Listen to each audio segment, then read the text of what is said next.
Happy Friday! It's me, Sinclair, with Mystical Heart Collective. I'm super excited to be here with you today.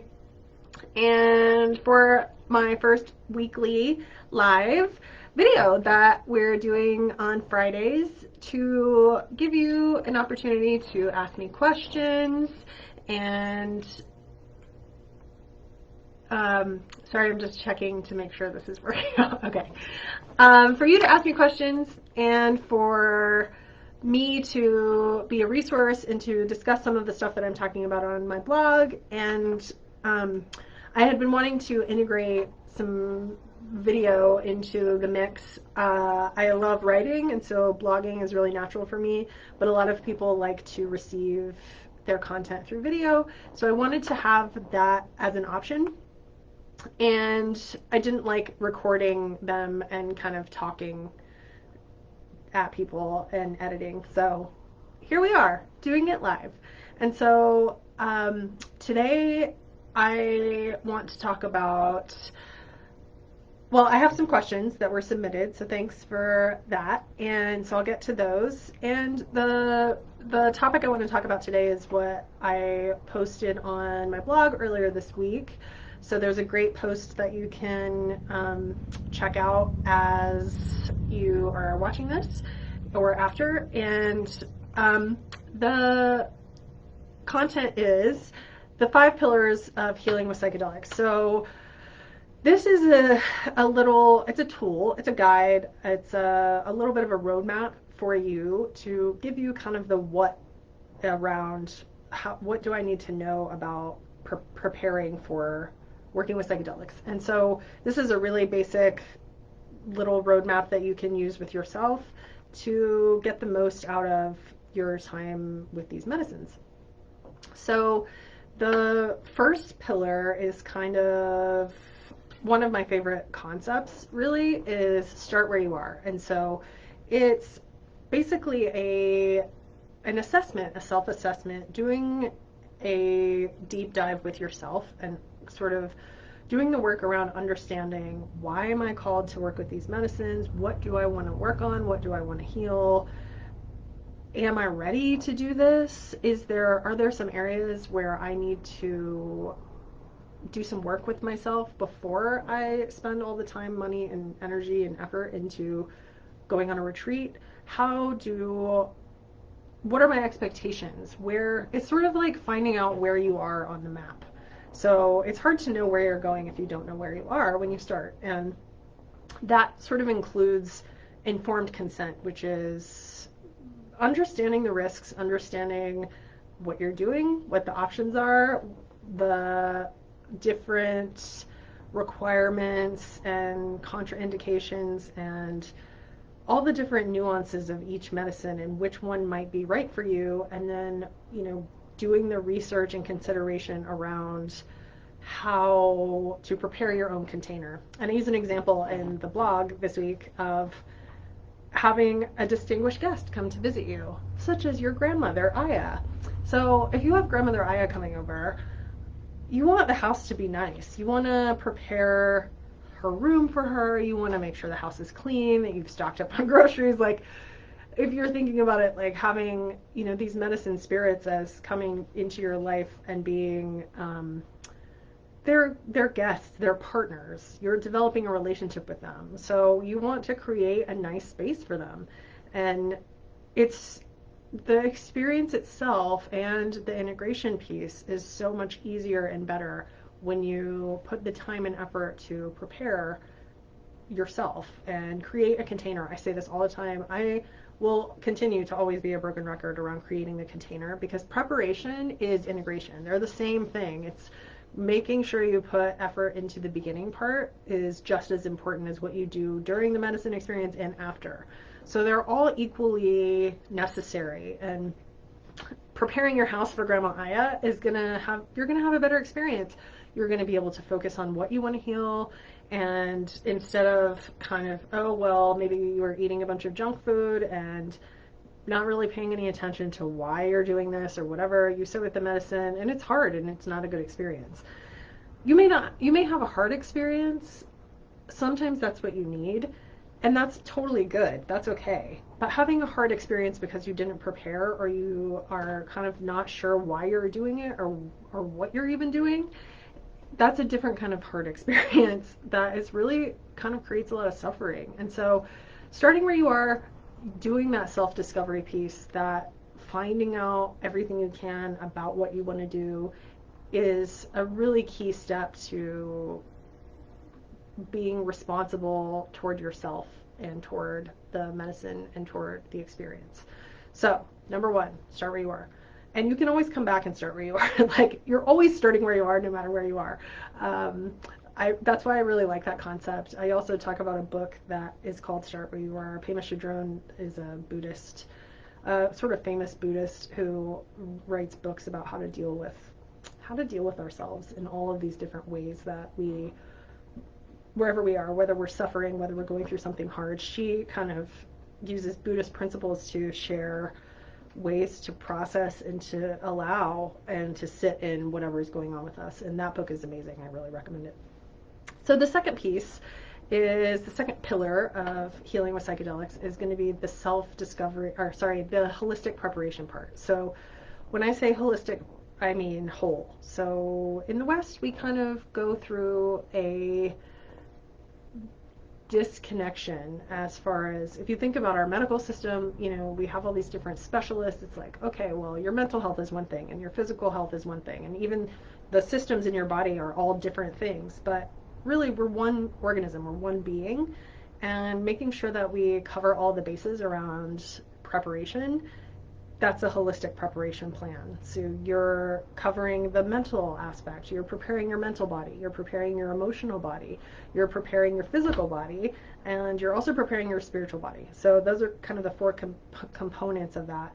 And really all it is creating the ideal circumstances within yourself to achieve the healing goals that you have and get the most out of your time with the medicines. So spending some time looking at your diet, looking at, and not just your, your food diet, your consumption diet. What are you reading? What are you looking at? What is coming in from all these different areas? That's all part of your diet.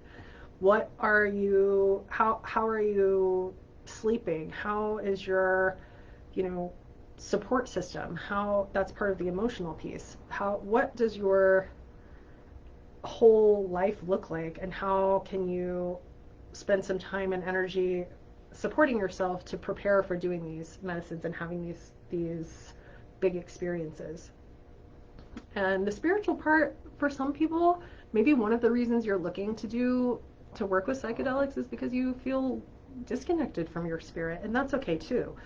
You don't have to have everything perfect in advance. So the reason that I go over all of this stuff is so you can have an idea of like, oh, okay, like maybe I didn't really think of preparing my emotional self for this. Or maybe you're like, well, I didn't really know how important the diet was to work with certain medicines. Ayahuasca in particular has a lot of really strict diet and, medication things. Like if you're on certain kinds of medication, ayahuasca is not great to use. You need to have a significant amount of time away from those before you're ready to sit with that medicine.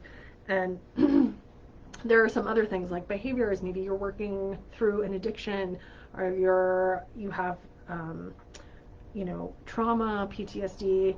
Being aware of what you're bringing into the ceremony, how that may come out, how you may experience some pain, some suffering in your ceremony, understanding that you're being willing to go into that and look at it and feel it. And that is a big part of getting ready for sitting with these medicines. So that's pillar 2, holistic preparation. The third one is the one that gets the most attention, navigating the experience. Why does it get the most attention? Well, it's the sexiest part, right? It's like the experience itself is like flashing lights, other worlds, alternate dimensions, transpersonal experiences. It's the thing that everybody is like, this is the experience that I am doing all of this for. And obviously that part is really important. And having preparing for how to manage that experience is also really important. If you go into something with a certain level of expectation, well, it might be like this, it might be like this, it might be like this, that and it's not like any of those things, and maybe it's way more intense than you expected, or sometimes nothing happens, and that's really disappointing and difficult for people, especially if they put a lot of effort and time and money into, I want this experience. We have these expectations, right? So part of navigating the experience is like understanding that expectations are a natural part of the process, but they're also something that can create a problem for us because we have one way we want it to be, and then it turns out, well, it wasn't like that at all, and then we feel disappointed or that we didn't get what we want. And having an open mind and kind of understanding that it's going to be different every time, and a lot of these medicines are built and designed for us to have a relationship with them, for us to continue working with them and to learn how they work. And it takes, I've certainly done my fair share of medicine ceremonies. I am a baby when it comes to that. Like, I don't feel like I can stand up and say, oh yeah, I know how it's going to be every time, because that's just arrogant and crazy. The minute you think, oh well, I know exactly how this medicine is when you will, have the cosmic bitch slap, as I say. So keeping a humble attitude of, you always have a beginner's mind, you always have something to learn, whether it's your first time or your 100th time. The thing you can learn and grow in is developing your psychedelic wave riding skills. You can develop breath work, you can develop meditation, like there's all different kinds of techniques that you can use during your ceremony to center yourself, to understand that you have the power to kind of ride the wave. Riding the wave is a really good, I think, way to think about it, because it does feel a lot like that. It can come in waves.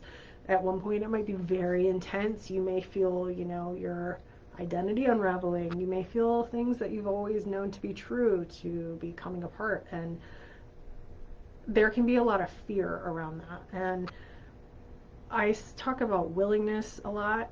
Willingness to me includes surrender, and kind of surrendering to the experience, whatever it looks like, especially if it's not what you were hoping for or expecting, because that's almost always how it is. It's hardly ever how, that was exactly what I thought. I thought it was going to be just like that, and it was. That really doesn't happen too often. So knowing how to ground yourself, understanding when to ask for help, making sure that you're supported and you feel safe to like let go and go where you need to go. Those are all really important parts of navigating the experience. So something to keep in mind. The fourth one is integration, my favorite thing, which all of these are really integration. Integration is the whole picture. It's the most important part of the healing process. It's something that is really powerful and important to me as someone who personally healed with psychedelics and who worked in the psychedelic industry and saw that there was kind of a gap here. There's a lot of places you can go to retreats. You can definitely go get the experience, but as far as like what happens to you afterwards, that's really largely up to you. And finding a structure, a system, having a plan, having a support, having a path to get the outcomes that you want, and to actually take what you experienced and put that into action and embody those changes and those new ways of understanding and that new awareness. That's what integration is about. And it can look like a lot of different things. It can look like being more gentle with yourself, practicing self-love, practicing self-care, doing a lot of it is like, there's a lot of kind of things that people would be considering sort of mundane things, like, oh, I need to sleep every night. I need to prioritize spending time alone. I need to meditate every day. I need to eat healthy food that makes my body feel good rather than stuff that, feels good in my taste buds but isn't healthy for me. Those kind of ways of taking care of ourselves and respecting our temple, that raises your vibration overall, and it can give you the tools and it sets you up to be able to make those big changes in your life. So let's say you have a really profound transformational medicine experience and you come back into your life and all of your friends are drinking and using drugs, or do you have a job that feels like ethically not aligned with how you're feeling in the world now? It's really hard to go in and make these huge sweeping changes when you don't feel strong and stable in your own life. And so sometimes a great place to start with integration is self-care and self-love. And a lot of what I teach is around that, because those areas are really commonly a common theme throughout a lot of people who are struggling with trauma, addiction, low self-worth, depression, anxiety. All of that kind of comes back to, okay, how is your relationship with yourself? And the medicines are really amazing at cutting through all of that and sort of showing us you are a divine piece of light. You're a divine being. You're part of the whole. There's a huge life force consciousness experiencing itself, and this is all part of the plan, and life is happening for you, not to you, and all of this stuff. So that's what we talk about when we talk about integration, is doing the work to make the changes that you want to see. And so number 5, finding your psychedelic tribe. And this one I think is one of the most important pieces, but is also one of the hardest pieces. It's sort of where the Western society is very like individualist, and you should be able to do all of this on your own, and you don't necessarily need a support system. You don't need to have help. You can do this yourself, and pick yourself up by your bootstraps and all of that jazz. And that's lovely if that works for you. But for a lot of us, healing is amplified in community. We heal better together. And part of the reason for that is that things feel less heavy when the load is spread out. When you have support and people who understand you, who understand the work you're doing and what you're going through, your load isn't so heavy. And when you're able to be in service as a friend and a support system for other people who are also doing this work, it's sort of it creates this web of support that it catches you, it holds you, you feel held, you feel seen, you feel empowered. You see someone else struggling and overcoming, and you're like, wow, if they can do that, so can I. And then, maybe something that you've shared or learned really helps someone else. It's a magical, being in a community is magical. And what I've learned as a person who is, trying to facilitate building a community, it can be hard. It's hard to get people to participate. It's hard to, coming from living at a ayahuasca retreat center where the community was kind of built in, creating that from scratch in the United States is difficult. And finding other people who are willing to be vulnerable, who are willing to put in time, who are willing to show themselves takes time and patience, and it takes participation. So my main advice to people who want community: participate, show up, be seen. I think a lot of people are sort of looking for, well, I just want to, I want to find a community that's already built, and there are some, but there are not very many. And a lot of them are in big cities, and not all of us live in big cities. A lot of us live all over the place, and you shouldn't have to, move across the country to find a community. I think with plant medicine and psychedelics, there's people who are working with these tools there's an understanding of that world that can feel hard to find in the Western world. So sometimes we have to understand that maybe the medicine family that we're looking for is kind of going to find us, and how can we build community and find a community in the meantime. And that can look like a lot of different things. Like, wherever you are, there are people interested in wellness. There are people interested in, things like yoga and eating healthy and taking care of themselves in all different kinds of ways. That's a really good place to start. If there's not, a psychedelic society in your city, there's probably some yoga studios. There's probably some places you can volunteer. Being in service is a really wonderful way to find people who are interested in giving back to the greater good. I found, before I started doing all this, I worked in nonprofit for almost 17 years, 15 years. And I found my way to that because I wanted to help, and I wanted to help, and nonprofit was a way that I could be aligned with like a mission-driven organization. And I knew that when I went to work every day, I was like helping make the world a better place. And that doing all of that work enabled me to come into integration coaching and working with psychedelics, and all of that experience with those different communities led me to finding my own purpose and my own ability to hold space, create, and bring people together. And that's ultimately what Mystical Heart Collective is about, is bringing people together, being the tribe, creating the tribe, and providing information and coaching and support and a community to heal together. And so hopefully these 5 pillars of healing with psychedelics are helpful to you. I'm going to hit some questions real quick before I hop off, and we'll go from there. So the first question I have is, how do you learn to navigate the experience in advance if there's no way to know what's coming? This is a 2-part question. So, okay, I'm going to answer this first part. So that's a really good question.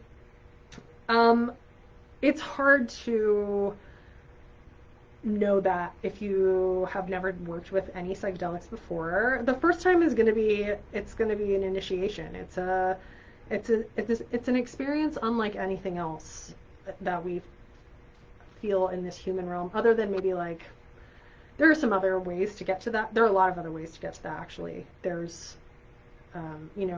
indigenous cultures have done things like Sundance, Vision Quest, where there's fasting and trance and all different kinds of methods, non-medicine methods, to get into that flow state, that transcendental mystical space.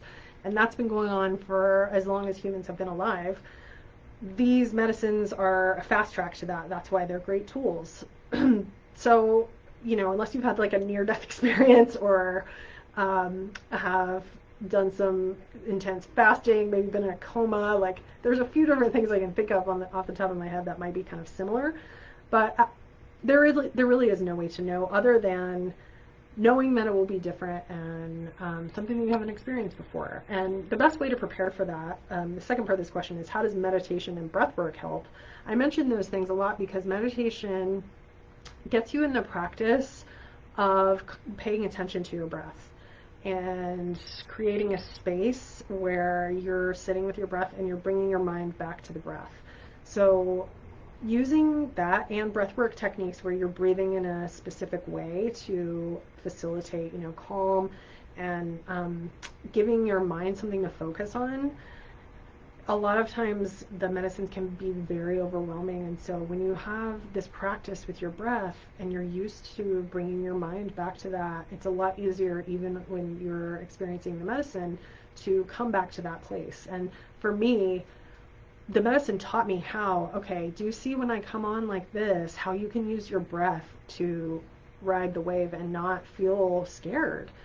Breath work and meditation in a medicine experience is how I manage fear and how I manage overwhelm and how I manage like the resistance that can come up, because it's going to come up. There's not any kind of way that you can prevent it, but you can have tools and practices to make that a smoother ride, to where you feel less afraid, and at some point you'll be like, oh, okay, I remember how to do that. It's like riding a psychedelic bike. You're like, I feel a little like I understand how to navigate this river now. And that's what these tools are about. And the second question is, what do I do if I can't find a community? So I just talked about that a little bit. If you can't find a community, start one. If you have to reach out to people. You have to be visible. You have to take a chance. You have to be vulnerable. And that can feel really hard, especially if you're in a raw place with yourself. But I can guarantee you that there are a lot of people out there who are interested in psychedelics, who are open-minded, who are friendly, who are kind, who are loving. People are not like, I think the news and sort of the media makes us think like everyone's terrible, people who aren't like me are bad, and that way of thinking about it is really closes you off from having the experience of other people. And you know, if you have a laundry list of this person needs to check all these boxes, you're probably going to be disappointed. But if you go into it looking at like, okay, I have a lot to offer. Here's where I am. I'm willing to, you know, meet people where they are. You'll have a much better experience. And if you can't find people in, you know, that are like, hey, I'm a psychedelic person, like a lot of people aren't out of the closet, you know. And so going to sort of wellness adjacent spaces, finding people who are interested in social justice is a really great place to find people who are open-minded, and like there's a lot of spaces to look that are not necessarily labeled as, you know, psychedelic spaces. I see that we're, as a country, we're moving towards that. There's more and more, like Ann Arbor, Michigan just decriminalized entheogenic plants. Like, this is amazing. The more this happens in cities, the more people are going to be able to be like, you know what, this is okay. I'm gonna be able to express that I heal with these plants. Like, as far as I'm concerned, like it's the same as a religious practice for me. So find people that are working on themselves, or who are, if they're not actively working on themselves, they're working in their community to make it better. There's a ton of different ways to connect with people that are not necessarily we're sitting in a psychedelic circle. If you're looking for community online, we have a Mystical Heart Collective Facebook group. It's a Psychedelic Integration Family Circle. We would love to have you as a member. My goal is, as a coach and facilitator and person who is in the psychedelic community, I'm building a safe space for community. So I encourage you to join the Facebook group, follow us. If you haven't gotten my ultimate quick start guide to healing with psychedelics, grab that. I'm going to put some notes in the links so you can find all the stuff from us, and sign up for my email list. I'm sending out blogs once a week talking about all of these different concepts and ways you can work on preparing yourself to heal with psychedelics, ways you can work on integration, ways you can find community and do all of this work, whether you're just starting out or whether you've been going at it for a while. And I'm always open to feedback. I would love to hear from you. So let me see if I got all the questions. Oh, this one was really good too. What if I don't really know where I'm at? Like, something just feels off.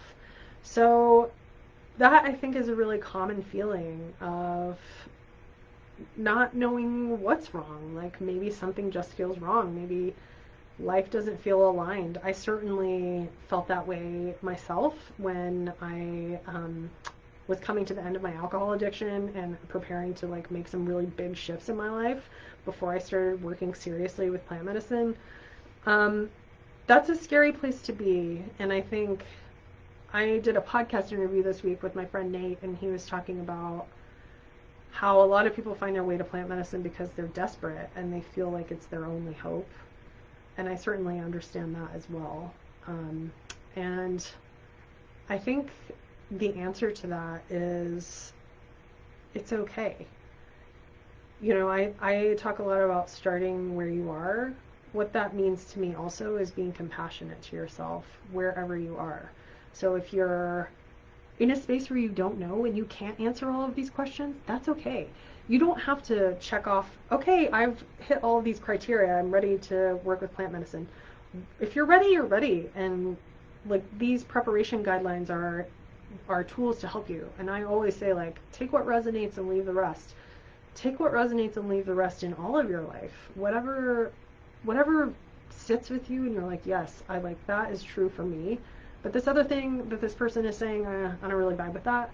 That's okay. You don't have to. We get so attached to following a system and fitting in a box and being part of a group. You don't have to do that with this. You can do it for you how it works for you. That's the right way. So if you're lost, it's okay to be lost. If you don't know, it's okay not to know. A lot of life is sitting in your own unknowing and being okay with it and accepting where you are and allowing things to be messy and allowing things to be whatever they are in the moment, and keeping going even when it feels like you can't. Like, That's one of my sort of personal mantras, is like, just keep going, because I know what it feels like to be in a place of being so hopeless and so lost that I wanted to give up. And the only thing I was able to do was like, well, I don't know what to do, but I'm not going to give up. So sometimes that's all you have, and that's also okay. So being gentle with yourself, making sure that you're giving yourself self-love, and just be sweet to yourself. And connect with us, because we're here to support and help you. And if you have any questions, shoot me a message. I'll see you next week for our next live. I'm going to visit Austin this week, and I'm excited. I'll be doing the live from Austin next week. So talk to you soon. Thanks for showing up. Oops, and see you next time. Bye.